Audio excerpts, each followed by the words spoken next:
Maratha आरक्षणासंदर्भातली curative petition supreme कोर्टाने स्वीकारली आहे। याचिकाकर्ते विनोद पाटील यांनी हा दावा केला आहे। क्युरेटिव्ह पिटिशनवर 24 तारखेला सुनावणी होणार।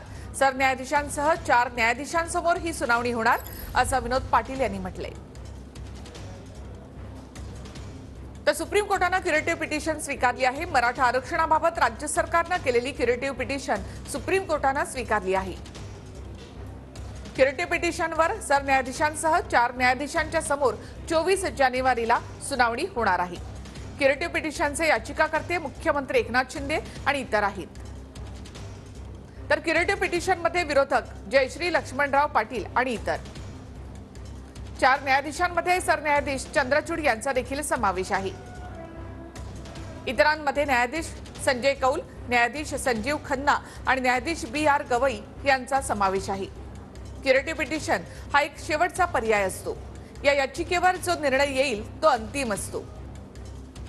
तांत्रिक बाबींवर प्रकाश टाकून म्हणणं मांडलं जातं। क्युरेटिव्ह संदर्भात माननीय सर्वोच्च न्यायालयाने आज भाष्य केलेलं आहे। येत्या 24 जानेवारी रोजी सुप्रीम कोर्टाने परत एकदा सुनावणीसाठी क्युरेटिव्ह पिटिशन ठेवलेली आहे। याचा अर्थ असा की क्युरेटिव्ह पिटिशन सुप्रीम कोर्टाने नाकारलेले नाही तर सुप्रीम कोर्टाने स्वीकारलेले आहे। यामुळे मला विश्वास आहे लवकरात लवकर याच्यामध्ये सुनावणी होईल व मराठा समाजाला हक्काचं आरक्षण मिळेल।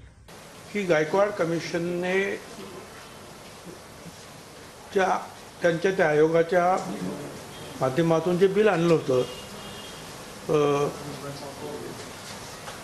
फडणवीस मुख्यमंत्री असताना जे हायकोर्टामध्ये बरंचसं मंजूर झालं होतं आणि सुप्रीम कोर्टात अडकलं होतं। तर क्युरेटिव्ह पिटिशन जे झालं आणि ते क्युरेटिव्ह पिटिशन जे आहे ते सुप्रीम कोर्टाने दाखल करून घेतलं, हा फार मोठा एक दिलासा जो आहे मराठा समाजाला मिळालेला आहे आणि 24 जानेवारीपासून त्याची सुनावणी होईल।